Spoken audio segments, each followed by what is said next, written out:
Wake up to a fresh morning. National Agenda, your number one morning show. Wake up to a fresh morning. National Agenda, your number one morning show. Ebusia, ya na wase, yemfada obonkrata no nhyase. God na sarbidi akon abana nya akoko ekom obotentim kwabna kwacha. Abana yakwa ya nim da obonkrata no pew. Yo. Ghanaian Times ne krami na enimu ha ene odi ato ase yokofo ene Medical and Dental Council for juma omo ye se omo a omaye omo so mbedi dwa na emom nkoda adwa ene ombedie no oma san kire nipa miensa ka ho enti okọ page 17 na ho ena wode asem no ato na eno ada ena executive director ya oda iyoko ano COP Frank Edupoku retired wode atu dwa ewo press conference ya wo freye emu ekire sei afi ahyase no ena omo ne Medical and Dental Council for no ekabo mu se enipa bi omaye omadwene se ombeton kwada ewo enkran ha no ombechi wo mu na nyamia yadoma womachi ema miensa ensoso aka ho na enti wode koka ne omochi wo mo dada no ho anache sesesi enipa du 914 ena yachi wo ma yesuso sei se adwane bi ena omudi ewo mei emu enipa yachi wo mo no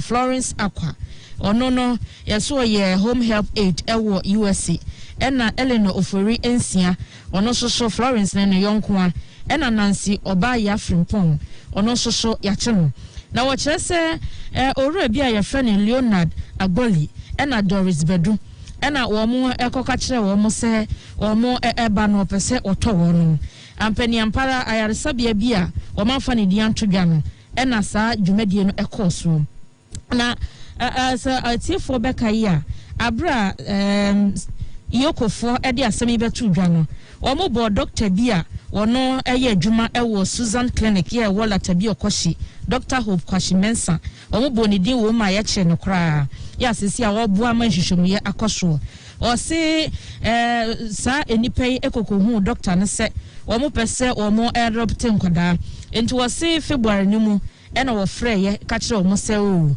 ebia banti wo mo emra ena wo mo Florence no ene Eleanor Forensia no wo mo ekọ ye se wo mo kwa kofa koda no enti COP Edupoku kire se sika $2,500 ena wo mo edema Dr. Mensing ya wo mo ede eto akwada no na wo sesesi ameka se no enkwada no ewo wo mo akachia wo mo ebo wo mo homodin se obekọ na wone ode wo mabusuafo ode wo makwakomo wo mabusuafo nti sesi ano iyokofo ene Medical and Dental Council for adwuma wo mo ye no eto ntwa ekura wo mo guso se obi biara wa ya na adwene se nkoda adwa na obedi wo memu no omo so ma ne ho nto no mfa ono anasem ai na sesi ameka se no Ghana Health Service ebo amane e wo Ghanaian Times kata fa dunum Dr. Esiedu Bekwani mfonyini ene daha ochese besi sabre no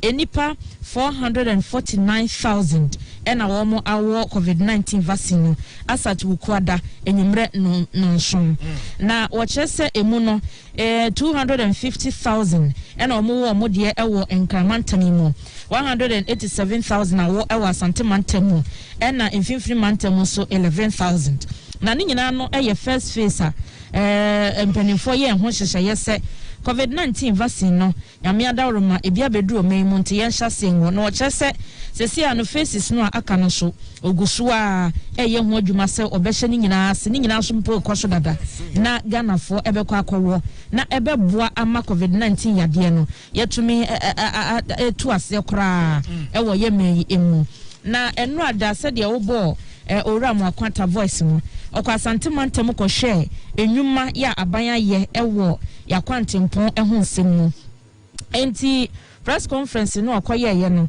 ena odi atudwa se okwa santimantem a interchanges no makomakunum ena wo ba be ye ewo asantimantem ho na wo kyese so obi ka kyew se asantimantem wo mo akwan ye yi wo ma ye pemu wo kwan bi so a nipa kro no sini hu kyese adwuma aban we eye ewo empotam ho no anasa asantimantem ho no esewani ense okakire o kyerese sesei wo mo ba be ye interchange no de eye 40 no ebi ewo soame na akọ oforukrom na asan akọ ahodwo santase ena bekwa runabout ho nyina wose eno no eho enkratasem nyina awie duru ya enche womo ene finance ministry no eka ho sikasem ti womo be hyase na womo aye wose ukọ asante mantamu a ekwan ye wo ho no bese brofo kwansi no 9700 emu no 2400 kilometers ena sesi ameka se womo yeso adwuma ewo asante mantamu ho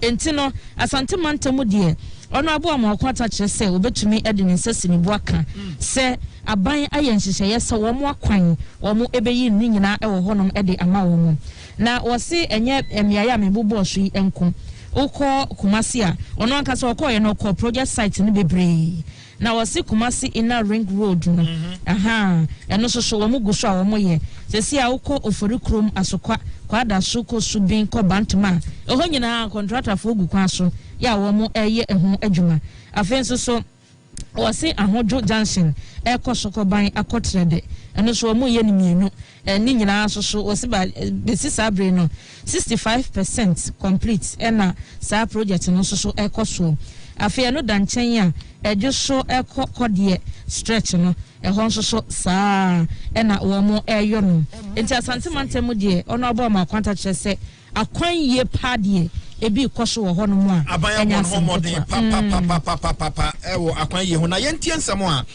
Rama kwanta edikoto udwa ewo Kumasi no ebi region akwan mama statistics no na president eniso adihu se sania akwan hu ehia Ghana fo na bebia obeko bia adisede bakwa na nanum ni mpanifo na di tu na nim ya akwan hu na ni wakwan hu papa nti afi etwa mu enhyase January na o share say bebia meko bia region bia semi kwa na miko me ne me for me team and now say me can me team hu me nya press conference na me mo akwanya ekoso for region ho dawro enche Omanfm na through the press ni mu ni nkomo na bibi so enkoso yi a me team film ho na yentumi nya ho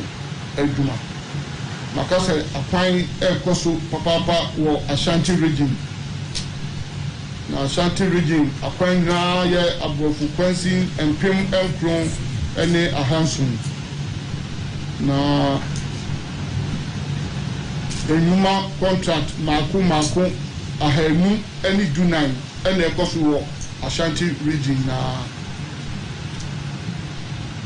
nti ufa akwan ye wo Ashanti region yenim se Omanfm enye kra no uchemu oha emu chichemu dunotwe a eye abrofu kwansi apem ene ahanson achi kakra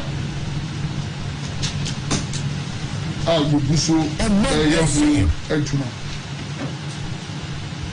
enti asemtia wa mpesa meka wo Kumasi na meka wo asantimamu Omanfm na Omanfm na any yemra na osetutu otikokoso na hubia echiamu na mwadi tu yemra nimi spelling for yebekwa ni naso na yede amanie ni ya yehu na ni duma yebie so akoto na ni akwan ekoso Kumasi papa Omanfm na nimebugo biso akyerɛ mu na mekasa sɛ mentima mu boni nyinaa mu nsɛntrɔfoɔ a mukohu bɛka kyerɛ yɛ na mu bisa nsɛm na moadwen mu ɛda hɔ yɛwie pɛ yɛbɛkyekyɛ nkrataa no nyinaa ama mu sɛ nyame ka wɔ ɔmampanin mu no nyinaa yɛ nokorɛ yɛ ɔmampanin fa region biara ɛnni agorɔ ni butaye so be develop akwan wo Ghana nyina bisakwan hia omen no ani nyuma odi atugba planting for food and jobs one district one factory anywhere the flagship policies ni nyina ti say only akwan ana lorry akwan so representing almost 98% of all road transport. 98%. Niaka by rail, by air, by water is about 2%. The president before acquiring Niagara. Now Ashanti region acquiring the Ashanti Meka Ashanti Assembly. Abandon Feni Agro, President Feni Agro, Omanfm. Feni Emfa region be also the enemy Agro. Now Ashanti region acquiring will never be toyed with. Because we know what Ashanti region means to us. And I'm a politician, and I will not hesitate, and I'm not afraid to say it. I'm a politician. Ashanti region means a lot to us. Babu Krasi, Onipa, Niawadim Diawono, and Hona Okuma, and Wo. I'm not saying it. Babu said Niawadim Diawono, and Hona Okuma, Wo, Yadim Diawo Ashanti. Our heart is for the whole country. Our heart is also in Ashanti. Obiansu Numa Ejinachi.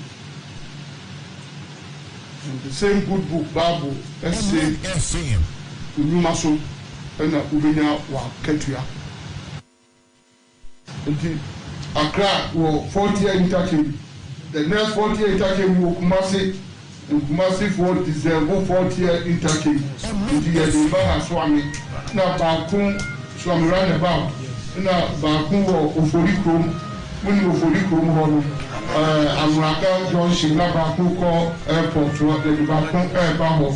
Yes, the Bakun call Abujo. Yes, the Bakun call Santasi. And yes, the Bakun so airport. The quite roundabout. And we say, in California, will interchange Tamale for a Koso under San Hydro. Takrade and Koso under San Hydro. President Kufado, second term, 5 interchanges in now, Kumasi. And they say, me name team. President, the Etua alone. Your former president say you read the Duma all years so a man. Until I sleep interchange Kumasi. I eat interchange Kumasi. I drink interchange Kumasi. President Akufo-Addo Niswatihu sending second term 5 interchanges in now. Chassis na onyamiya bi mu a ewie wo Kumasi no yasudie ono so de na ho odin na eni na ban eta akire. The people of Kumasi, the people of Ashanti, Ghana was 7 interchanges under President Akufo-Addo's first term. Second term, Kumasi and Ashanti more 5 interchanges. And the river green bebree sana babu ka nipa green timo green bebree nipa susu ya share bebree no nyame be kan na eye nkwe na ye adipenti ni se onyame ehira so ye na the bible eta president echiri na ban echi ye duma na interchange si na insha Allah. The people of Ashanti be confident and be happy that the president is looking after the nation in all aspects, including road sector. And the people of Ashanti will never be shocking in anything. You have your fair share of everything because you deserve it, just as any other region in this country. Be confident and be happy that the whole country is safe under President Akufo-Addo, and Ashanti is safe under his stewardship. I thank you very much.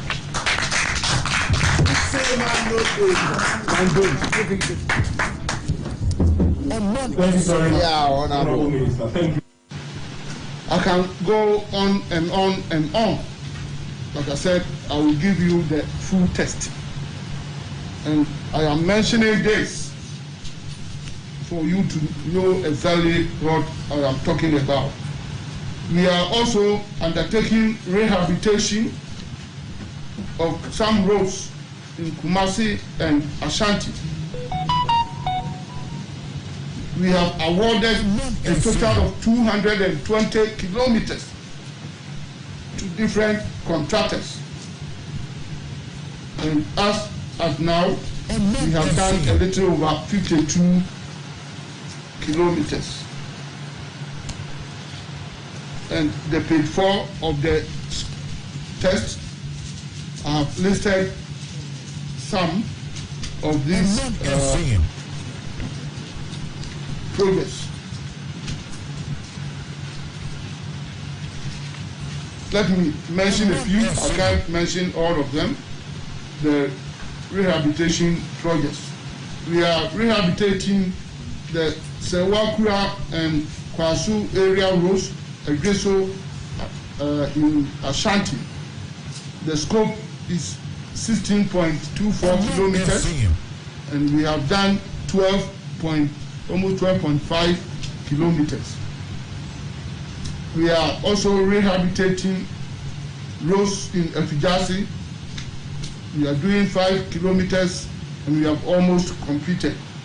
We are doing partial reconstruction of selected roads in Krapa Town, in Ashanti region. It will be undertaken by Radio Company for 9 kilometers. He has done almost 8. So it's almost around 90-something% completion. The Efijasi Road, which I just mentioned, is being undertaken by NATO Complex Limited. We are rehabilitating Bekwai as a road. The distance of a little over 10 kilometers is being undertaken by UTAB Construction and is almost completed. We are also undertaking partial reconstruction of selected roads in Gaso town in Ashanti for 5 kilometers, and almost 4 kilometers is done. Partial reconstruction and is being undertaken by Artworks Limited. We are also doing reconstruction of selected roads in Grabin and Arugo town roads, being undertaken by Manab Construction for 10 kilometers. And as at now, he has done 7. It's ongoing, a little over 7, and it will soon be completed. Upgrading of Central University Campus area roads in Ayija, Kumasi, being undertaken by New Adventure for 4.7 kilometers, and it has done almost 2 kilometers. I can also go on and on and on.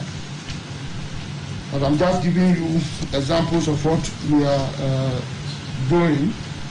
We are again undertaking partial reconstruction of selected roads in Kumasi, and this are being undertaken by 2 of our top contractors, Joshop and Jasmo Construction, for 100 kilometers. And these have been awarded, and this is under IBEC funding, and it will cover Bantama, Malaysia, Kwadaso, and Asukwa. The contractors are on site, and you can verify for yourself, and work is going on. We are doing critical road program in Ashanti region, covering a distance of 205 kilometers. As at now, 92 kilometers have been done, and all the critical roads have been listed for your perusal and your consideration. Some of these critical roads include up to asphaltic concrete level, Kumasi Sunyani Road N6, Mankranso Junction to Tepa Junction roads, being undertaken by Joshop Construction Company Limited. We are also rehabilitating up to asphaltic concrete level of Mankranso Junction to Tepa Road Junction under Lot 2, covering a distance of 45 kilometers, and they are taken by Kofi Job Company Limited, and he's on site. We are also undertaking rehabilitation up to asphaltic concrete level of Tepa to Maban Road, 15 kilometers, and Maban Town Roads, all totaling 19 kilometers, and being undertaken by Atachi Company Limited. Shaping the nation. Oman. Shaping the nation. Oman. 107.1 Suni Roads and Highways Minister Ra Amwakwata na yetine nka se o kansa ban bon homo de papa na asante memu akwan no baby aban ya kodru ene ntoaso a eba no yade a eso ani of yebedo asese quickly okoho na wama bibia akoye kama Dominion Herbal Powder mo amu pe bia to no Dominion Herbal Powder enra na ebinum frame se yenya bio ya tese dro no yenso yenya bi Mr. Fanambe ehia me pa wonyanom na koye mo efa wontrinum nyina niema ehye baby nyina na yi ni nyina de afri ho ye de nsu hie na nom na nopa nsu a aye de so ho na wodi anom no anopa Herbal Powder 0543 158 195 0543 158 195 obi say obi na edi ho adanse a kire me nso me pe bi minya 0543 158 195 Dominion Herbal Powder no bank ADB eno de ye kan se ya wo mo akoho ama mfaso aba so no be kan kire say ADB de say wo de bank bia toto won ho krom ha enyeye ope bank pa ye papa ya ye bebo ama bia wo hia wo sika kora bia won saka the ADB yankasa ye banka wono mo a ehia garlic e won rediem enkope Spanish garlic mixture e adwuma papa ohumi enka wom oda nya ade achi ase bibi koso kesu binom ne ade ohia Spanish garlic mixture ye de haban dunsia e na afra garlic ya twemu nsuo na ho den no ye ka kire waje se wanom bi within a disk to be bones and Niama Nina Shasi Asa, Unipedia no fan and Tuma pa Efra. Yeah, 0266 114 111 0266 114 111. Na one woman any come Franco Trading Enterprise. I mean, control say, and Yaman do no wa ebusia yede ema na wato phones and accessories. Opet TV, ya Brandon Franco on sa ebekabi.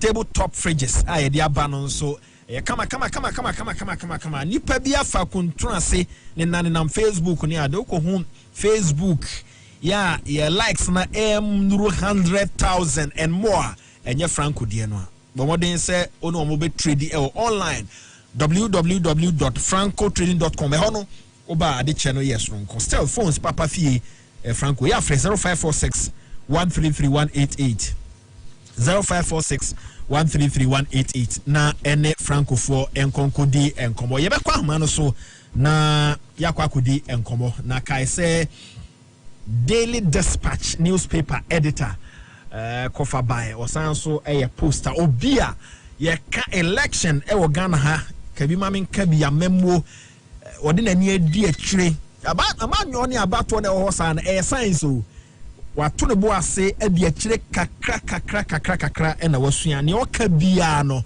ebem amemu kura na bia bibikitoa bi na asesa ne din ade benefsen na ye kwa homa no so ye ne no adi nkomo ne ekoso mrahye badwafie ne ekoso political parties nem ye ba behwe odi na ni di akire de no ohu agabe morning. Good morning to you for now. Ohu to say I'm not the Muswe. Yahoye, Yadasi. Say, Wajian Sona, Yano, Eba Bedinko. Ye, Shania, Ekoso, Ewo, Mrashe, Bedjafi, Dedi Kaipa, a budget, Abedrum Rashe Bedjafi, na, one Ebobo, who, Nano, speaker, can I say, near Efa, a year, parliament, ho, and judiciary. One budget, as I say, Comrash, Abaya Suye, na, Ojitumuno, Enya dia, one more. And be adwon tia mampani ateso no so na bi no busa se senka ensayen tumi memu a ade na wo se ye de komra hye ye de komampani aso ye na esan ba mra hye badwafie san komo no a ekoso na de na wo hu oh without him, then only said David they also the Supreme Court for interpretation. When we say as per the Constitution, the different arms of government has to be independent. In the Parliament, it has to say the executive need powers to curtail their budget. When it is the executive which will provide the money, when the permit know, you go to Supreme Court for interpretation as to whether the executive can do that or not. Until we overcome your I'm sure at the end it will end that at the Supreme Court for interpretation of the Constitution. Ya na nka nkomo bi say no yedi ewo echire edi wa fichire ansana aba abonten amomanfo kra ate brahye badwa no ene the executive no omo nyina ye adwuma bom sebe ya oman no betumi akoso we apia abonten omo ye ho dede ne debate dia na ka kire. Oh, I think that it is healthy for our democracy. We need to grow the democracy. It is important. Yes, usually, when we don't come away to they are this time in a year. You have to go to the courts to determine it. That is how we grow our democracy. At some point in time, this is bound to happen. The power of the executive, one of these can be back. Some more parliament, legislature, more per se, will be anti-swa. Because Supreme Court, the Supreme Court will give the verdict. I mean, I encourage this Uncle Court, the court to find in Brandon tour. Ohania ekoswa ase nanka ne ye huni yen TB minority no sigina yese we yam pene so yanyin tumuda we ya mode ba no ne ye kama mo ate yanyin tumuda ye gitumu a enyeye e de na de sansemi nansentem e de we e ba ya manyom. Oh, the parliament I have virtually deadlocked 137. It's an independent our MPP side, so virtually MPP or 138 in terms of voting rights. That is not too bad because Parliament is supposed to check, and in Parliament, executive, they're supposed to check each other.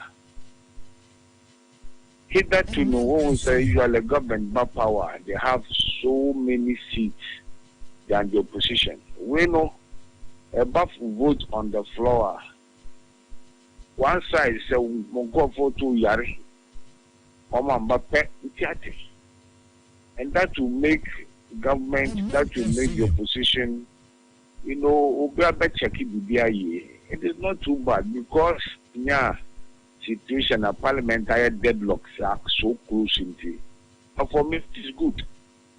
You know, because also also say my estimation is that about a third of voters are swing. Into opposition, no official be useful numbers. They are blocking a Juma. Mind you, the swing voters can punish you. So what that just say in the two NDC, next let's go to MPP. Only party the alpha. In the who say if you are using your numbers to block that, they can punish you at the polls. And it's very important that the position bear that in mind. And they ushania koso political parties no emino entem. Yamfa the NDC and Shasie ministers ya na omo ekoto omo so aba ne free mu ba ye ne free NDC nia omo eto edemane eye omo leaders titru ne Sami Jamfi nia ekoso ewo ho no eno ka ho bi na bi a omo mpanimfo wo parliament no afi omo de omo na esifo makase we yampene no na Omanfm. Oh, me jin this who say I think your friend secret voting, no. Both sides in your shopping. It was secret voting, a man, NBC to me the bag me speaker. It is secret voting. and the man NDC for voting for the ministers to be approved. So Sami Gemfi who says secret vote na boa when is your first speaker Bagbina. The same so no ama MP show your advantage.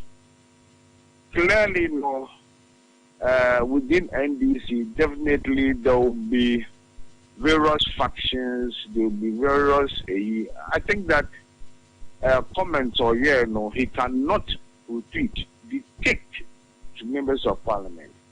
And I like Muntaka say he's loyal to those in his constituency, irrespective of their party affiliation. And I think that NDC, from leadership toward 2024, it is clear. And I like what Baba Jamal said, you saw this particular say NDC needs John Mahama now. John Mahama needs NDC. Because it's their best bet for 2024. Bearing in mind that NDC, MPP has a history. Almost like new flag bearer, boom. So moving forward to 2024, they're not against Mahama one kind over the last 2 elections. So MPP, yes, there will be attempts to flex their muscles, but I think that it is early days. In the end, everything will come down. Because Mama is their best bet for 2024. Because say bia wako election ni na ensemo a omo a ene no nya adwene aka fa no ensem ni nyina sintina oye omo best bet obi be ka say what about obi a ono so ti ba bia o my election ni bi kra bi asem bia ni no. Oh, I'm not saying Mo be contesting. No. Go and contest him, you will fail. He got over 6.2 million votes. I'm sure, say, I don't think NDC because the Mo be contest. NDC obviously will have a flag bearership contest. Definitely they will have it. And the delegates is only young father. So yes, I think that NDC will open the floodgates for people to contest. And I'm sure Mama will win hands down. 6.2 million, yeah, Onyaye no, NDC for nko anase wo odwani di akira floating voters be eto abama. Oh, floating voters be to abama. I've started working on the 2020 elections, which will be my 7th book on elections. It seems that there are 2 main groups who voted en bloc against MPP. Galamsey and the private school teachers. Private school teachers, they are over nearly 1 million. You know, handouts on my mitigation of impact of COVID. Been for how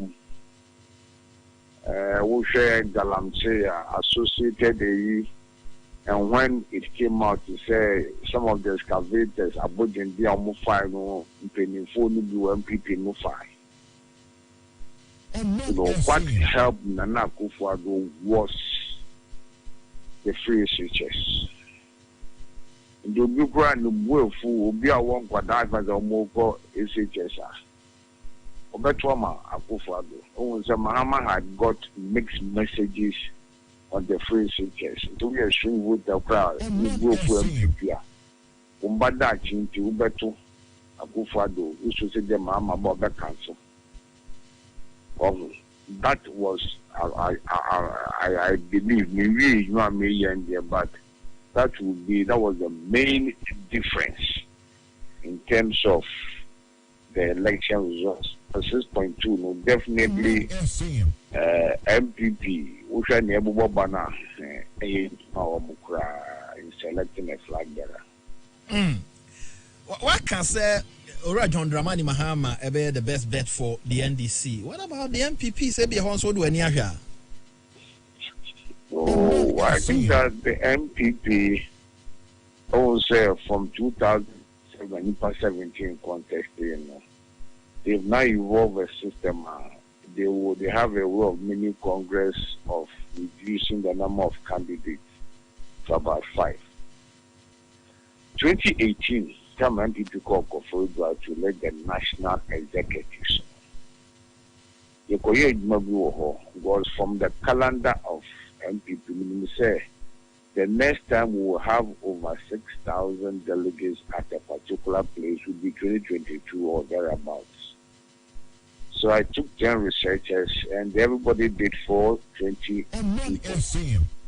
That means we did about 4,200 of 6,000 delegates.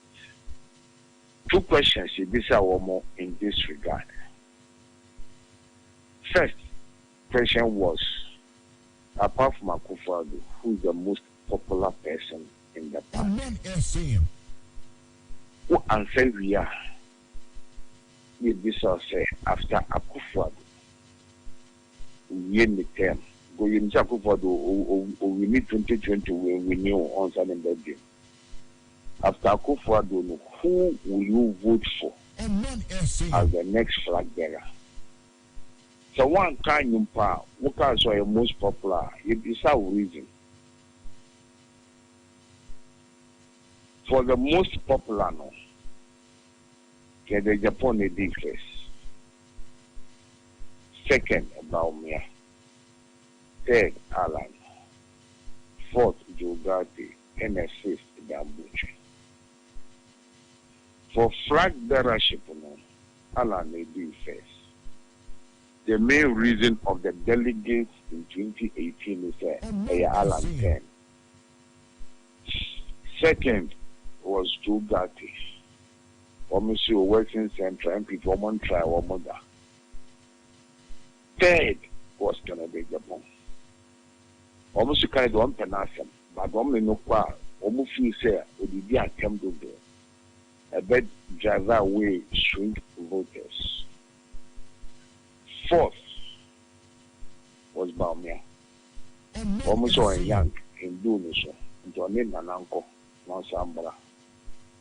And the fifth was Dambuchi. Almost in Anafi Eastern, Dambuchi Eastern. They cannot have another Eastern presidential candidate. But bear in mind, say, this is 2018 years idea. In the last 2 or 3 years, never be beating us. The 2018 delegates, not all of them will be re-elected because there will be serious elections. The delegates now got to about 2018 to elect the national executive officers. It will not be the same people who are likely to come. Some will lose out.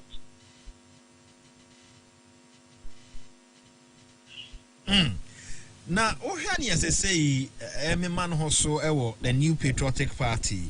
Over here, we are declaring intentions. A bit more crowd, or Bemu, Abia, Obetinoni, as we are declaring intentions. A bit affected. Oh, just so far, names Abu Banu. Otakoto free young so we journey from the original declaration. So we have fever or recover, and so we have time to share party executives. Also, when declare, but at least a bit more confront, a bit more come out to talk to the media. And they say we are Nifima, I'm saying Joe Gatti, because he had said, 2024, he will be interested. I'm saying something we are in position. Rural and Chamato Roba, me, I want you, Oman. Again, he said they will contest. Names like Otakonedra Preku, Jogate, Bache Jaco. These are people are definitely they'll be contesting. It seems to say the focus is on the two people, Alan and Baumia. Now, for these two people, as I say, NPP party or Fudia, or do anything, here, or here from a boy China, because of some peculiar circumstances involving these two people. So one go head to head. In probably need support base. It's likely to be apathetic towards NPP in 2024. But those in the north who vote MPP, no one can say NPP, for they don't seem to recognize the contribution of people from the north to the party. 2007, Ali was vice president to the 7%. And they think that Abamia has been more involved, so they should give it to him. Alan Chamachen, one of the reasons popularity will be third, but Flatbury would be first. And 2018 delegates felt to say it was the time. So if you part 2007, then President Kufuor Power and all support to Alan. But the delegates felt to say it was Nana's 10th, Nana Nunai. Alan Lusua Ashanti would be apathetic. Maybe they may decide a woman betuaba. Maybe Bamia would try and offset that Ashanti apathy by having a running mate from Ashanti. In the same way, Alan would try and have a running mate from the north, but they are looking at the ultimate position. Maybe it's north in Ashanti the year. Maybe the delegates may decide to opt for a compromise candidate. And you need to bear in mind that for MPP, there's a history. When they elect new flag bearers in Tokwa on terms of apathy and so on. The MPP were a huge hill to climb, very steep hill to climb towards 2024. At the end, 2008. A mass show bono by apart from Nipa best 17 or 18 or more contest here. No, at the end, a mass heat na eba party. Who's there? Again, a mad day. Mibusa say MPP war history said ya wokano. Yes. At the end, a ma a show bo an assessor heater eba party after say or more call for primaries. No, we Nipa no do no contest here and free my dear be on an account. Oh, what was the 17? No, my mouth for display of wealth campaigning now there. In the CCRC, I'm sure says almost lefty bar nominations. Let me give this a conformable 5. There will be a mini congress to reduce the number to 5.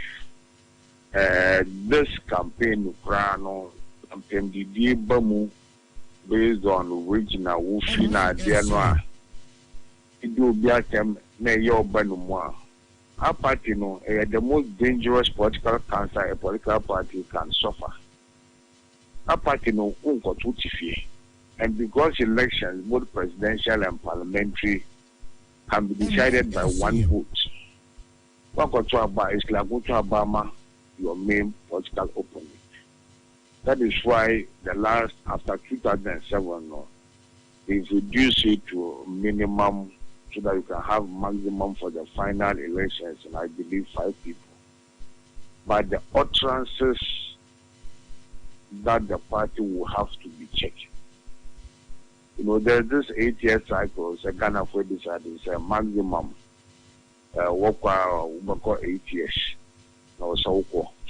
And MPP is hoping that they can break it, and it has unfortunately coincided with the election of a new flag bearer.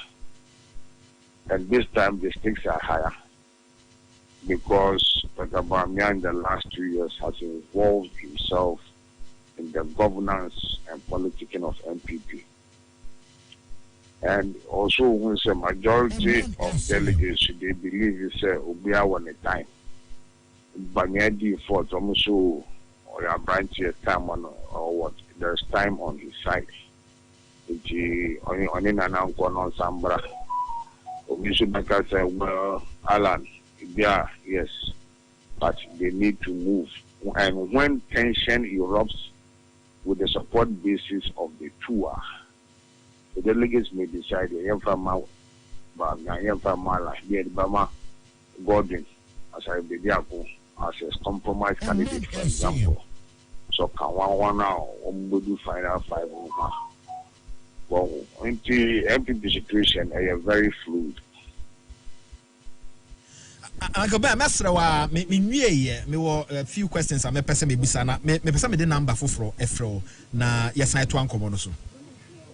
Yeah, okay. Okay. Robin Efson, Enna, Yeneno, AD, and Common Kai say ha, Omanfm 107.1. So ni by a poster, election, one so Enna, a editor, Daily Dispatch, Ben Efson, them so Ben Efson there. Oboni di Ghana ha na chese unim say election wasem na ekoso me kai wano pay says oh pe milk papa bi na odi aye bibi dia your friend cocoa milk a 100% plant milk once I be say plant milk no ebusuya enyi wani mfiri so if you say plant milk bie ni ho a e ma oyare ebre bi na me ka say debate bi ekoso America memo wonom a eninam ene wonom a edinam na eko obi e kire se ba bi ono no gina na eye na wo ma eninam no opani a odi animu no be gina ho ape e no say omo a edinam no nkan kire no one area ba akopɛ a plant based diet edeba so omo timi ka kire no a afi na obi e bɔ ne nsam obi a hyase esre enti ye kan for milk the maw na say eye plant based milk a usa ho yare no meba yane Uncle Ben ento aso opani me da se o team ase na wasen aba homa no so bio na wo ka se 2008 mampani kofo breso no o support ura Alan o mampani o tia akonwa so ne ne yoye ene enema obeye no ya na ewo influence ewo nipa ye yi no ene party no ko mbe ko manimu eho ana Omanfm. Oh, this delegate, it was MPP, you know, they believe in traditions, your time. And Minjin, this, Omanfm, obeying the name as support you, Obia, given the fact that he was a victim of a presidential intervention. Maybe he'll be a bit more discreet. When we say 2007 Air Corner, President Kufuor wasn't a bit discreet in his support for Alan Shamati. President or one would. If the delegates ended, it will depend on the nature of the. That is why Nkofu declare one interest. Because you need to get your people elected at the various levels. In the end, I think 120,000 people voted across delegates. Into West West no be official or a champion when the area global approach you. Oh, they contest you over percent yes, sir. Because you need to get people at the polling level, constituency, regional, national. So they can put in place people they think will vote for you. So I'm sure the president, the public support will be a bit more discreet. Yamanyo ene yabato ene obi a yede no di animu se ono any political party enim Ghana ha region ya na account e ka ho. Oh, I mean Wosha voting, it is always the swing voters who will decide. If you show my matter 3 year in 2020 elections, the emerging evidence is a free researchers of the game changer for the MPP. Who say in certain places, the MPP, certain regions, the MPP lost majority of seats. But we share votes in our Kufado, in our votes. Kufado won the region. If your primaries are so destructive in terms of insult against each other, people go to 2024 with a bit of anger, a bit of lack of commitment to coming out to vote for the party. what about age? If you say age play a role, then Sabre no Ura John Dramani Mahama. Okay, say Onona or young Omanfm to Abama no Bekaya 2012. Now a Juman so this time around no age a bit me a Juma. Oh, I mean, one of the reasons, for example, Dr. Kutusi also on council interested so far. But by 2024, he'll be 75 years. I think that age, late 60s, early 70s, he'll be able to president. I think that it was exclusive to Akufo-Addo because Patati Agonache. Inti Mijidi say we are past 72, 73. We are flag bearer of a party. It will be difficult for the swing voters to vote with him. So that will be a factor for many of the swing voters. 2024, Mahama will be about 66, 67. Until that. Okay, 70 to Abamano, if you bedroom 70 plus and son and the term no banner. Yes, you know, you will cook, no, be 70. But if that's all best start, you know, you're over 70, 73, 72, 73. And we need to bear in mind that the voter population is very young. Like in 2020, we have voters now. Over 1.3 million voters were first-time voters, 18, 19-year-old. All these also play a fact. We share MPP, they are in their 60s. 60, 59, 60, and from to work a year in 2018, most of them are now in their 60s. Kennedy, Jogate, Baumia, Alan will be about 68, 69 in 2020. Jogate will be about 63, Kennedy will be about 64. So they are all in their 60s. Mabusa religion regions are holding Okrumha and a Mabusa age. What about religion and Kasa or Suma Yasumono a play role ever Ghana politics? Oh, it's a delicate area. I would want to go there. It's a very delicate area in terms of religion. You need to bear in mind this work. We haven't done any work as to people voting on a religious basis. Okay. What we've done is that 4% vote on ethnic basis. 4% vote on ethnic basis. With regards to religion, we are better say, oh, they are Muslims start to NDC. Yes. But when NDC loses, it tells you that Muslims can also vote for MPP. Because after the 2010 population census, Muslims were about 20%.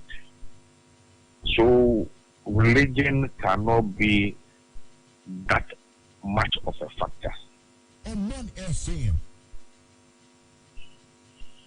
Wow, Agaben, me do ase ne obre. Me gidi se bre kwa ni mu kakra no nkomo bi e ho bia no. Ye beba na yaba be di ho nkomo.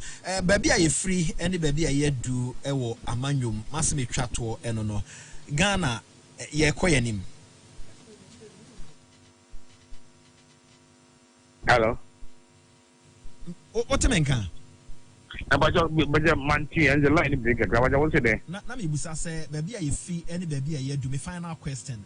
ewo abatu no Ghana yekoye nim no kire se obi betumi aka se aba yekoto ye no ebia ekwan a ye fa so to aba na bepem se declare no ye wia no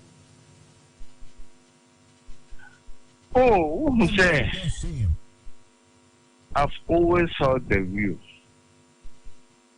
that we lose election at the polling station.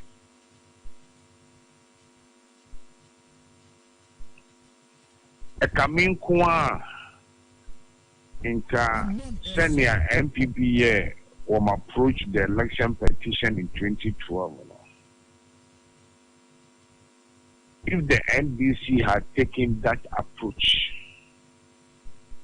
we did say the court wouldn't last even the 42 days. Because in John Mahama's petition, he never said he won. He said 50% plus 1 until there's the need for a runoff. That means you had calculated, you had used some pink sheets to total the votes. In this NDC court, or the pink sheet to come. Sir, the pink sheet and we did total here and 50% plus 1. And the Supreme Court will then get the pink sheet and ask 2 auditing firms total the pink sheet and see whether what the petitioner is saying is right. We 2 is new. So the 2 weeks. It is a wool that or a police station. One confer will be a parking, will be office on you. Now, also carry the police agent. About 12. No opponent in the man's council, the man, no money, Jania. Over signing sheet, no. So, if even the police station voters are over 700 on the average, let's say, Nimpa 400 and better about 38,000 police stations, over 10,000 police stations are 700 people, and you get 100% now. If he adds even 200 votes in his favor, no, over 10,000. If it's a bit over 100, over 1 million votes for you, 500,000 votes for you, because Mama won 2012 with less than 300,000, and now we need with less than 600,000. Into one fact committed people as your polling agent. That is where your problem will start. You have to maybe you back up big English court as in 2012 and 2020. No. You lose election at the polling station on voting day.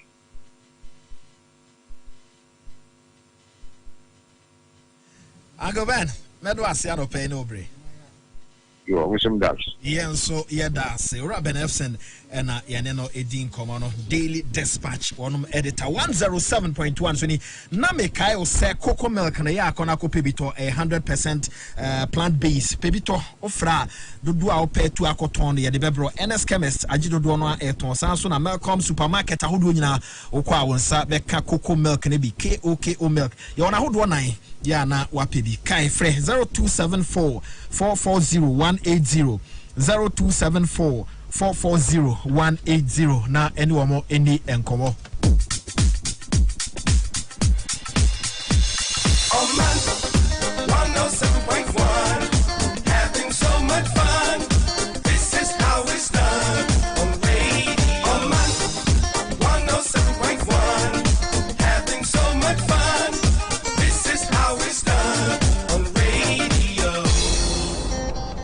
107.1 so near high Oman FM. Abranya ko paper na ikro wawie. Ene na population census no. Ampania be de akire pa ho ntoma na dapotin a won be ye no. O say ananka last year ena was year but COVID-19 adaroma nti afid ye beba so. Okay. Nti no Ghana Statistical Service for ena omo countdown okay nti ene no ebepa ho ntoma na chronicle ni me hanom asem bi wo hanom amofa me pese me boso o se nurse ni bi ewo ho municipal hospital ena ya di patient bi ba ho ena doctor ni a o hwe patient no ese wo ma na duro na eduro no eye nasal penicillin na o se under normal circumstances no e wo se wo de esi ni so se de ya na infusion no but doctor ni se dabi won fa enwo nintini mu but ono nurse ni chese so ye ne sa wan hwe yi asunsun so na be ba patient ni so na be hadwene in fact doctor na asem no wan fa anya adwuma okay ena o de wo duro mu no de si ni so enti wo chese eno ano patient no na busuafo aba be bo nurse ni na ba so ena nurse ni cheche mu se in fact onim ni enti a na doctor ni no pese o yesa enti abra o man instructions no wanfa osako bisa other doctors say okay. say na doctor we ka na oye ne sa wan hwe ya patient ni go betumi afrim okay enti onye ne den na doctors ni say man ntie the doctor ne ka keke matra ma fe wono ka akọ mechanical woni officer no fa no officer na fa ya se no oja okwan oh o say edro na no hye enti so the one intimo direct sa be ko yinimo direct e be ha no but doctor na se chinchina sa no to da ya hospital is ya ne sunsun bi wo ho na de bi o to da me it bit me your mistakes ma edin sunsun so ahoro ba oh bebre obu happen mu pa ne doctor o hwe no for years you including penny-for celebrities and even heads of state any ministers the doctor ni dili wa hwe na ba hwe dako aduro bi na wakọ yam from so na ode akoya na doctor na obeso okun akwa no sesen o na edin so say wo be conclude say so no obeso atoda so hu ade atimi eba nipa so yaw enti sa ni ma we ni edin pa na ayi kontinhiri ba kon wo sunyan na o chese eba na akamemu ene yamamre ni yamamre mu dia Emma ena echiti ewa awari mu na nya mema o se mema ne de omo ho kwan ma na echiti nya mema o se obema de aka memu no ya mamre mu no wo ho kwan kra se wari emma bebri enti wo de se wo yire na se wo nka nchima wa bonte no nya ho no nya echiti but oba ne de wo ni ho kwan o ni ne so aje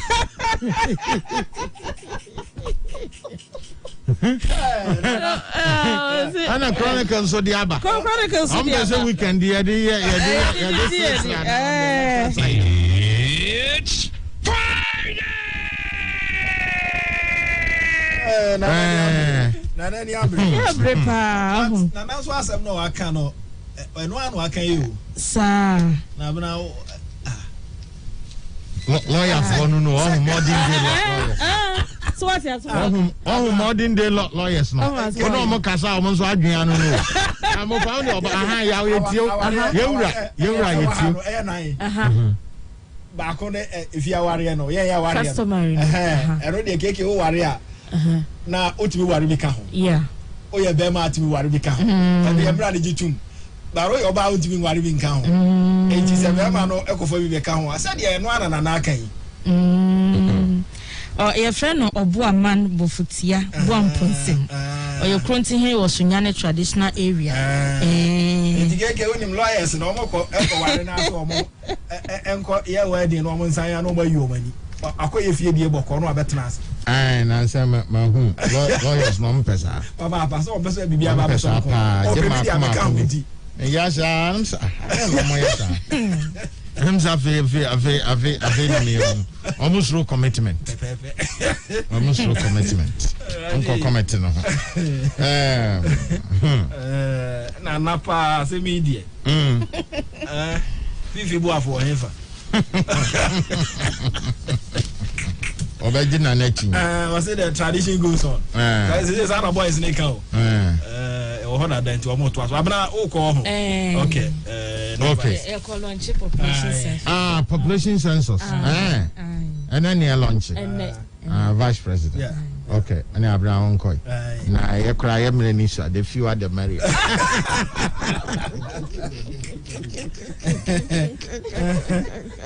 the fewer the merrier yeah anano penankaja MPP ne a Greek minister asemi nanka yes ye ni kakra and a daily guidance so the front page ababe mumui I didn't dash 1 million Ghana cedis for presidential greet the chief for me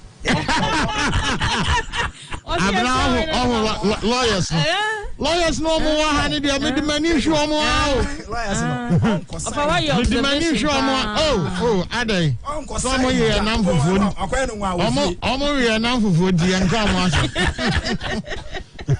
na lawyers no made money na show more lawyers yi omo so na nim eniama asiesi aye nim omo na nim niama echichire nkrofo asiesi aye nim ayanwa no aye no say lawyers yi atisa lawyer bi ko ye we ni ayanwa wi anu abetena ase o twa de be ba beka ho yeke yanto aso ya na okay emfa no enikai isanso yini free ha enyeji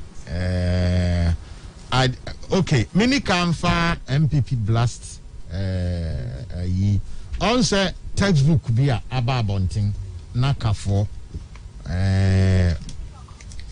omo issue statement textbook bia ababontin one publisher or twa nwoma the Ghana education service nyasa nwoma bia obetwuru bia no mo age enkrofo bebre wo nwoma bebre publication ya wo tra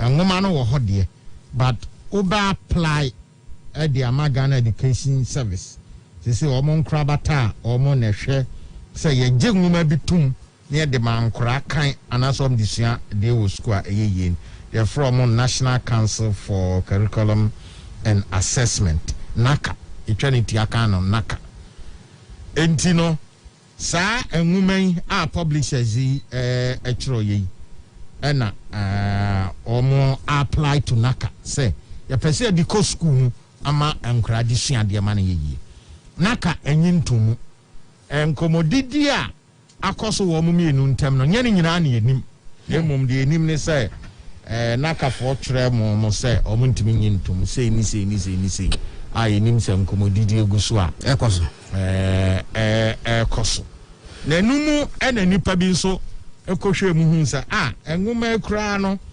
aya no history book na abakosem bi wo ha eka wo mu a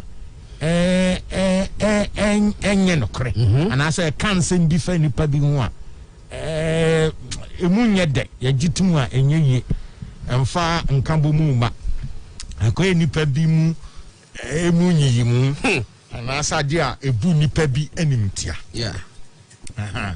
enti enya de Ghana Education Service through its agency NACA omo age enwuma yetum say yemfa enchade yemomo omanfo insa so omo be ka publish anim no ebinum sort some the abiding kwakofra oh no fa sasa NDC for the sanity afaje ebinum NDC for yes NDC for to the sense okuja to black say of Minister of Education about friend so my men's urgent question in Parliament. Nipa no a publisher. I'll publishing the book. Yanyi ngoma no say ye de kire nkra de. Ebom say wa apply. Ko apply ni approve ama no. Na kire say ne nakafo no ana Ghana Education Service no. Omo anya omo due diligence bi omo anya nhwehwemu ye. Omo a eniema bi wo mu a omo apene ama na babonte. Ba we di omo mpene. Omo mpene. Ena nyomo ne contracting ne sa ontwere nwoma no. O jaze ka bia ya contracting ne sa twere nwoma. Ana watwere ena ko mo mpo enveti miye ena niema bi wo mu a no ma hu say oh we no oya Ghana Education Service for obi omne ne yadwa but where there so your publisher a particular book and I ochire and I wa request it wa apply say any sa book no ntum ya what did mention as and you know they deal omoni omu drink aya ngoma bia ya de ngoma no be gina ho brane ne ya kari asese na hwe niam ewom ahu say ya na asenye and the idea actually the book or the penisi card omo mutuo book omo mutuo books ankasa no publishers no publishing amofa utimi a draft manuscript be ready even them by publication come to say no adebi wo no masa be draw yes eto mo de come nakafo de ka chomo say ye fe na draft ana nakafo ka say enema bi wo mu say this enti mo nko sesa no no mo nsa famra omunya faade no enkoma naka ukọ nakafo website so a wo hono ma approved books for schools nyina list no wo those particular books enka ho abofa enka ho enti no condemnation bi be ya enya publishers no publishers no so abofa ese tibi bu so mo say ade anakafo e ma approval yes ade na mutibi ko print bi e ko ton no won kan what I say ya no na say busa wo mo say ade no mo yesa na yensa mo say wo so fa obi a ne bawa class 2 class 3 class 4 5 ya school no e ma wo list say books amokoto ni why na sa bedun kan sa book we no e won list so abofa you say school ben na wo mo list so obi ka say yes ye kwa so you kwa awisa e kwa bogua eni obi a list so but enam say e wo kromunti others here enam say e wo kromunti obi atibi kotobi but does it mean say oba ene encrofoton books were from America books great America books one dia good from normal ton unim content the wom there be satanic content nyina wom all sort of books encrofo eton na your society a person a hwet chiri ya god in America no eya yenye fair yes Kofi awon no book no otro ye no Kofi awon no book no politics in Ghana Kofi awon no book no otro ye identity ni pa mu kroma no obi ka ho bibi dabi any pastor apart from we tia omo na omo ye yi any pastor ye so ya yenye fair but the point you are making is say montimi nkofa abiding Ghana education service thing e ma matters ade we ho omo ni mo hwe of I don't be surprised we say okuto to mu de they thrive on sani manyama what I say but you know I was say bibi so prick on madwe say have they ever succeeded say abanye hwe na mu preach tribalism any hater what do you succeed yes as if say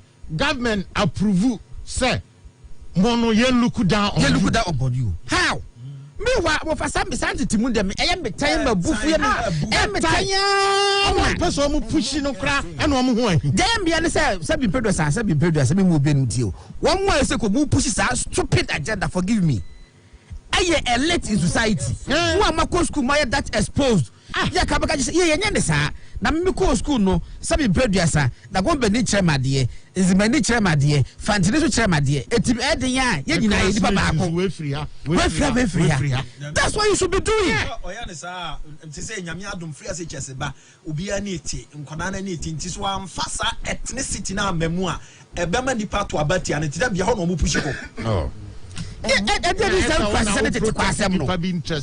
you can obet me advocate am obet me protect but men fa attack about because abanya hwe that's the point opesi nyina ye boa me condemn there this story by MB yes and trofo enhiamu omoso akondem sa ade say enye ngoma okaya ne content no identity mu ba de enye but the minimum so the kai publications be okujeto and in the group on bet me enya kukodua condemn Kofi awon no book no na ehu keke say politics in Ghana and as a chapter the ever hegemony and the wo e se course amofa mpacho na nado da kokofado wo yenkan ni who say na nado is more comfortable speaking Ghana language as compared to so beka twi and as bremu ba dia oni ye no ne what you say no ye said it here President Kufuor wonu nya broni no ware no na John Mahama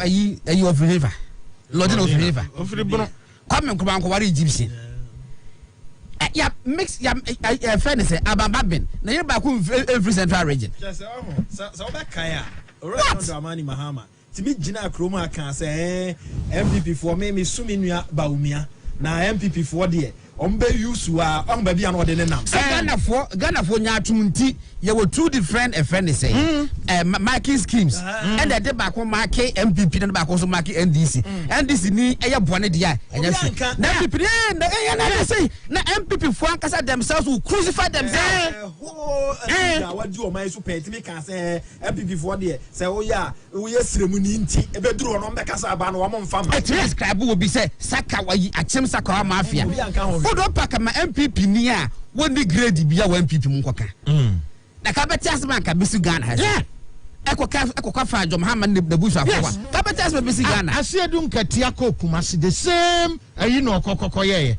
the same politics no okokoko ye efa ba bia ba umi afiri aje etimi kase ena wo nkrofo we ena omo yusu na dampo no yes wobra woni any basis wobra woni any basis after about me obeto nkrofo party mu yomba obi ansi no kwa wa raisha kwa kodru wa ene wa dru babia wa dru no based on party ni hihye ya ewo ha allow nkrofo mo mutimi rise to that level. Yes be opamana about me enko Kumasi wonko gina manhia na ko hwe enipa e be chebo ama Dr. Baumia so onfiri ho baso mo ba ka sansa mo e aguni pa and the mo ti social media so ne later mo krom ha mo condemn sado and the obi ye tribal comments na dia omonti ana da omonti wen kwa ne dia asem no kan no say no omo ni krom ha no omo ye din no I feel sad when I see some of 107.1 so ni high Omanfm the Obonkra 10 mo sem de ma. Sometimes I feel sad when I see some of our northern brothers running around and also doing this. They will use you and dump you. I want to live to see the day. You let anything happen today and let our brother Baumia say he's standing for president in MPP. They will never give it to him. I can assure you. When the misfortune hit us and our father Professor Mills passed away, the constitution said that the vice president should take over. I did. But then we're close to an election. If it was another party, they would have insisted that there should be a Congress. And in that Congress, I would have been contested. And they would have given the leadership to somebody else. But when it happened, the NDC's National Executive Committee called a meeting and said, no, there will be no Congress. We are passing a resolution. John Mahama is the vice president. We are going to support him to lead us into this election. And we went into the election and God gave victory to us. And so I'm proud to be a member of the NDC because I know it is a party that opens opportunities for all people of Ghana, irrespective of your ethnic affiliation or your religious affiliation. Sabe some phone kick out. And some phone kick out. Oh dear. A dear basis. A dear Nina Swa. And I what they can say. Obi free bed. NDC. Omo. And ya Obedi vice president ya. Under mysterious circumstances. Who push the Baba president John Mahama. And your vice Ababedi under mysterious circumstances. Yes. Rollins or the NDC buyer, he never selected a northerner as his running mate. Mebwa, the core constitution you of our car or we and of our mills. On free south, mills, every south. Mebwa. But nobody complained. Obi,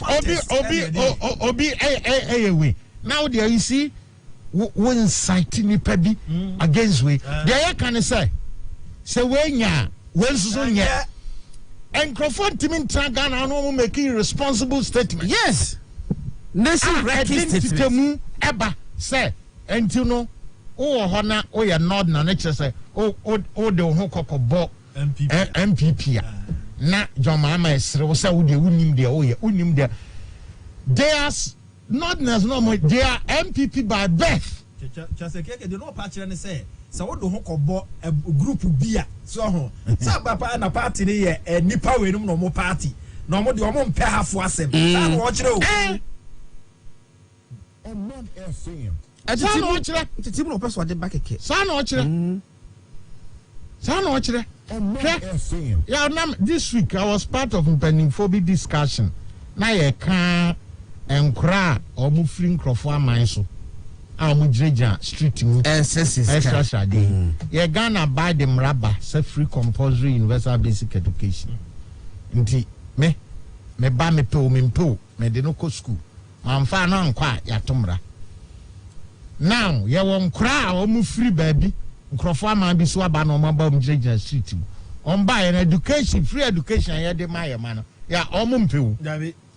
Ena almost stress ade dan akra bi abayo awo ya oni be 12 years osre me ade na manye ya otwa mo okọ ne ka no dey do atem there be no de ne nsa ne mowerɛ e dey atika no ho yes o de ne mowerɛ san ka no so jre ya do fa me no be wie mesi abo godo mesi abo papa na me so hwe abayo hwadwe woni tirim afadwe wo mutim ne enya papa na one o ma o kosi o ma wo school o de o ma akwa sori o mote kachi na ono no a ogina wia mu na o pa bibia di nwansana e wona na nya wo true fault no o David.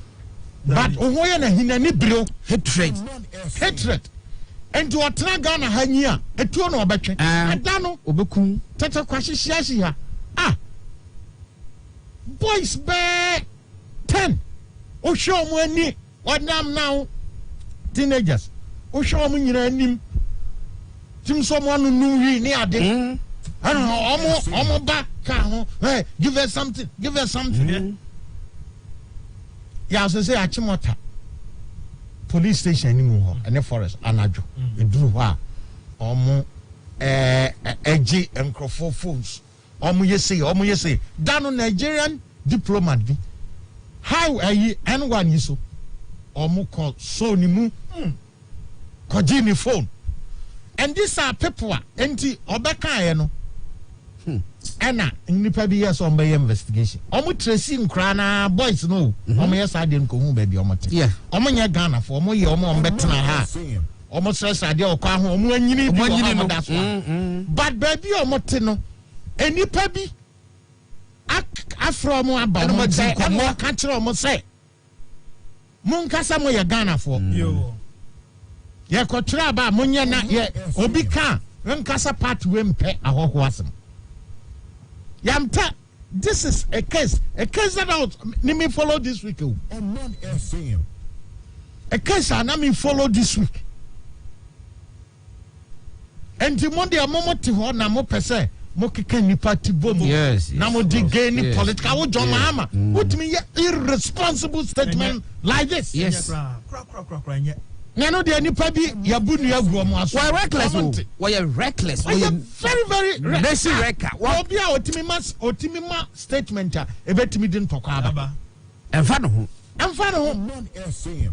but it nears their political advantage unim say ye flag bearer ye call for elections near party no be can say ono no omode call no o aye adwuma party no ebe ede ne be call omani so ade hunu say ono de betimi awani ama a party no ede ne be call but on fa ho obe fa kwati kwan akoke kansem ebe keka yes Etina Dan, I was very angry at the statement who said, General MPP from Amfa, we am can campaign will be better yet here or more. Say, I'm saying, MPP, I just said, I did.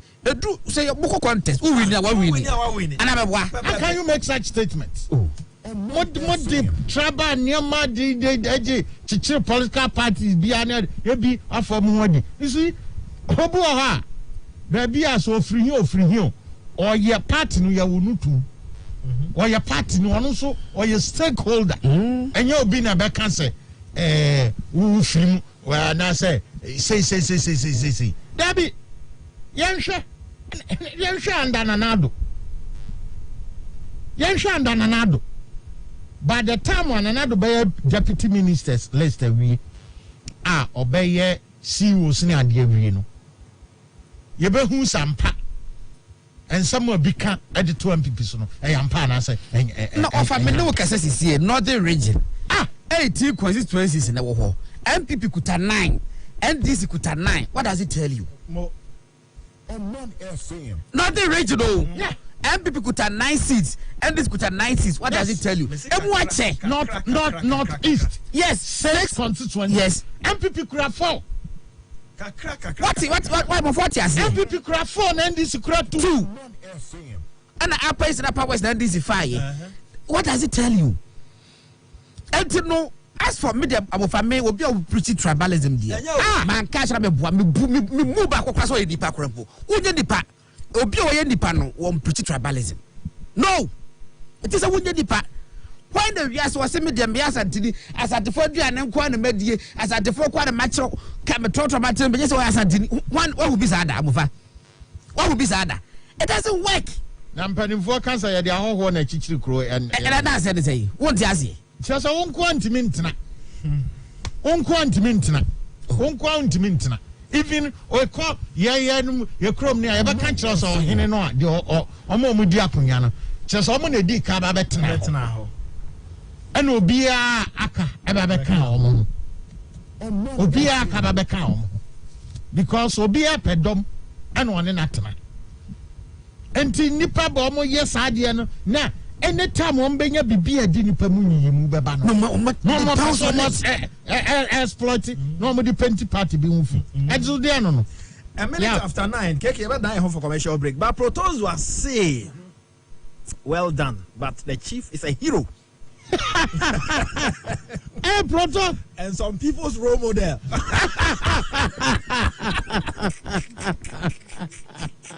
no comment. No comment. And Perusian says Nana is saying the truth. Hey. One man, one wife is not a tradition. It's a white man's tradition. And I support Nana.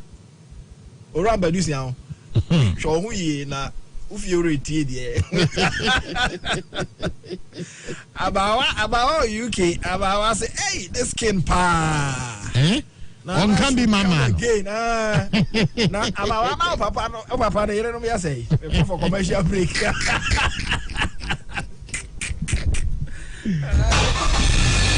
Hey, bro, I feel your ride. It's so smooth.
otwe wie ye ohyia party delegates e wo Kumasi na ochiche sika mo 1 million e ma omo na omo yesa no omo ye na tamfo a ompese omo say ni din na afi so omo ka se isan so ye president yonkunti e na ye de open omo pese om de no ato tankruwa mu o president anim na o ka se na otwi awieye oye na dwen se obekọ Kumasi no akọjojo no ho zanzo no ana ye afufu ache no oyare ya afufu ene nti oye so akọjojo no ho na okoye no na party fo bi ye say ye pese ye ba ho ne ne oba bedidi nkomo e fa party no welfare matters ne ade ho ene na oye na dwen so obeti om na ohwe party executives edunson so do mo multiply number of constituencies 47 Omanfm say nipa Henson obisa say onu nipa Henson be den na mo benefit Omanfm enya no kre ena afenzu anchiche sika bia amfa ama omo na eye o say normal yi say penu bi sa moko ba bia na TNT di kakra bitimi ko omonye mfaka ska kesa mukasa de wanche bibia sa nti wanye bibia sa binu ababo ntia abeka se esiye no se omo no ye na nkrofo omo mpe na asem no mpe so omo egu na nimu ase ya any mama mo nyuni ya dabi yo de ye musa questions na answer you see asam no akoye fi asam nti ye ka ye mindful yes. Yeah, what did I mention? You can't be mindful because asem no said you see no whatever it is no e pursue one penny Emma abai mu no e necessary to say Minister of Road and Transport me just allegation there Gordon e Jordan na you can't say Minister of Agriculture and Crofon me statement me can say me many age as was yanko for was yanko for party for and o sia wo mo and o sia mo e mu be ye de and o sia mo so mu be ye de and me can say party for nka hu say nsia mu we start say kokoko so a mo ko ba mo ma me complain o say ye ne nya ahwe sama ba kan wo ha mo fi hu so ye de bia na man kan eno ne nam no and the first we sia o mo no de pani kan nya hwe o you right. So person the president which you trimu adwen na dia a ha party for no mbeka ya o statement no fail to address and say who can't tell mo say na do bae no wajai Kumasi akwai atwa wonye yes and no na dia ha party for no mbeka ho asem of the statement no ka ho kakra oji tumu say akwan asem ba ho ojitum sa oh yes ya kwan asem ba ho no ka kan say ojitum say wase gofo mudi nkomoda na gofo ko rezi akwan no ho asem and wakase akwan ne de na nado aye abomoda ya akwan pa na so no more room for improvement intino ogofo che say na so no be na nado no intino na danfo no before politics go mbeye nti won use the influence na won ka jira nado na mo fa akwan bibire emra and o see you and it come be brown and non kwa no mbaba Edward see you na ba ofa de nyina kanfu ano ofa busa wo ho se kadota wo se afri akoto ankoye de wo ye Kumasi no a ofa mo akwata Kumasi eka budget efa di preso nko eka budget ho nsempa eba no ene ke be discuss but MPP platforms are minimum nyina say discussion na akoso nyina yes ade na afri akoto koye no MPP for leadership the daughter afri akoto koye no o chese omo do ba ko set tight corner they should be seen to be acting time ni nui ya musa wo so man panye ko for time bay no ma ministers no resign ye ministers are money just beto akọ contest 2 years 2 years and ra former chief of staff they are to just say obi obey in it is bia man pani nyina tim Okan wa asase radio. Oso obi obesa bia no. Ompe mampani aban ni ompe party ni mampani nyina di. Na so interest on kono koye. We are president Adam. What I say? Clearly you are kwa some way ama because share one kasa as a minister. Why you juma? Now then, pay a year din my commenter. Why wouldn't you say something positive, even from your own sector? Yeah, you can one of president's achievement. A Palugu multipurpose. Yes. Almost $1 billion project. A minister of a intersectorial, but who did more cotton? Other now positive near my honor. Planting for food and jobs. And one of our contact could do Kumazo Casano. Unim. Oh, Casa.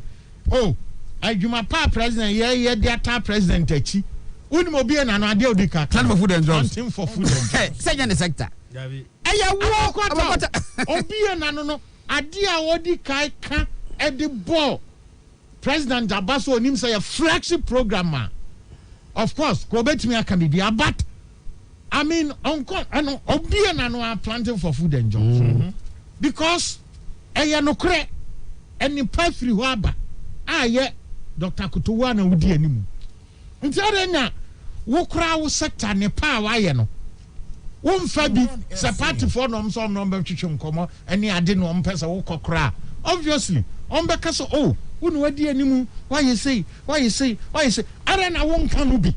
No, mom. Oh, Babaka acquire any wasam. Mistake, acquire or watch out, or if you do the honorable time, watch out, power. Oh, I know the uncle. But the first out Jim Crawford phones, no. And just will be on record. I just will be on record. I just will be a financial uncle. I just will be a financial uncle. The first out Jim Crawford phones, which I said, what did you almost? Oh, that's an some no can, because.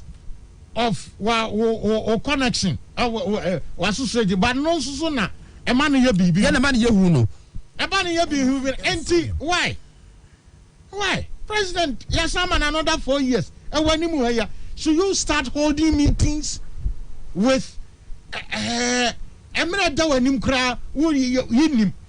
least president then 4 years no Ghana for any MPP for their money intact? Is it not too early? Offer too early. Too early. And don't deny, say, Obinka say is not within your right to say, for ambition there, you can have an ambition. But manage the ambition.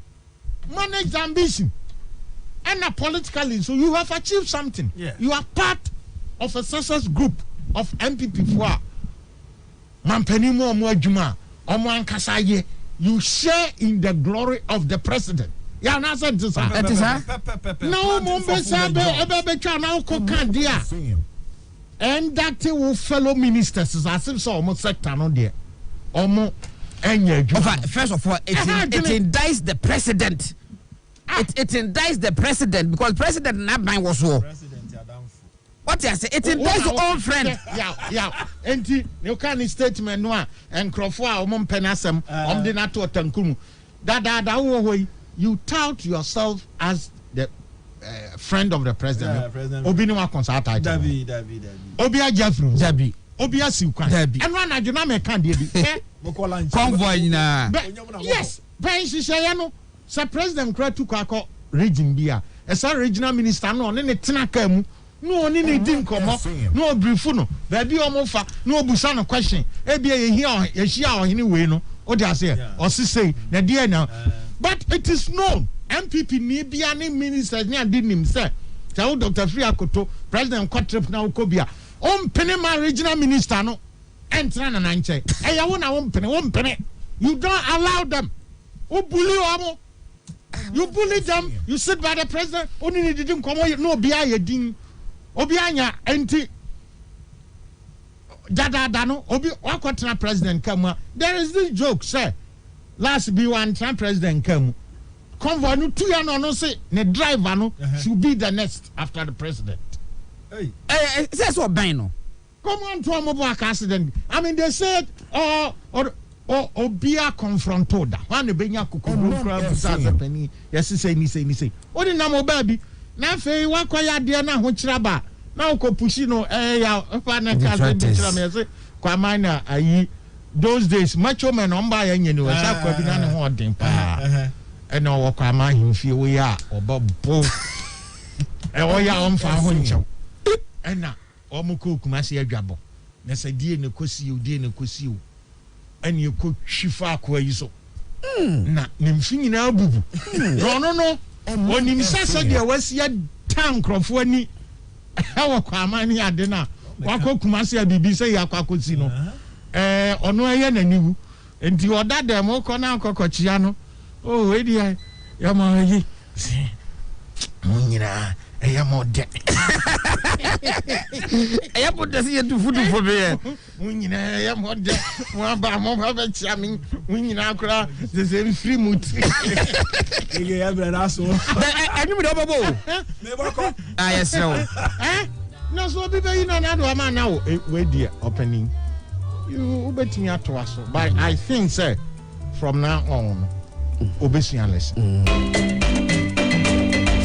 The shipping industry is important to the growth of the economy, taking Ghana to the world and bringing the world to Ghana. At the Ghana Shippers Authority, we know this and we are here to help solve shippers' problems. From lost or damaged cargoes, delay of shipping documents, to